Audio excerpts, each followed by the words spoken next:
Two unconscious people were slowly sliding down the glass of a 100-meter-tall building. The man near the edge fell first. Just as the woman was about to fall too, her teammate suddenly smashed through the window and came out. Then while sliding, he shot at the glass and finally grabbed the woman's body with difficulty. But if they kept holding this physically exhausting position, both of them would eventually fall. Even worse, at that moment the gang leader walked over with a gun. He didn't kill them immediately. Instead, he first shot Jimmy's left hand. He wanted to slowly enjoy the process of them dying. But just as he was preparing to fire the second shot, the glass under his feet suddenly shattered. It turned out the woman had suddenly woken up and fired a shot, which was also the last bullet in the gun. Because his hand was injured, Jimmy could barely hold on to the steel frame above. To survive, he had a bold idea. Using the strength of his powerful right hand, Jimmy swung the woman onto a safe balcony. This way, he had enough strength to climb up onto the glass panel. The gang leader also climbed up at the same time. Then the two engaged in a showdown on the glass panel. Because the gang leader grabbed the gun first, Jimmy quickly fell into a disadvantage. But his opponent also let his guard down because of this,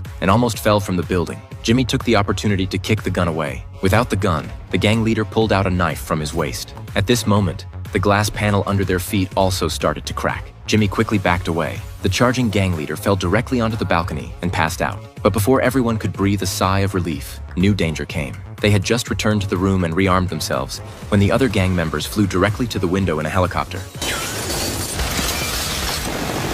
Fortunately, with the cabinet as cover, they dodged the gang's dense round of gunfire. Because the room was too small, the helicopter didn't come close in the end. Instead, it flew directly to the rooftop to land. Then everyone took their weapons and blocked the only exit. As for downstairs, it was guarded by the gang's elite forces. The police who came to support were also caught off guard by them. Moreover, they had positioned several gunners at high points, specifically to attack the police helicopters. So for Jimmy and his people to safely evacuate from the building with the hostages, they could only go to the underground parking garage to look for opportunities. But what they didn't know was that the gang leader who had woken up had already blocked the garage exit with his men.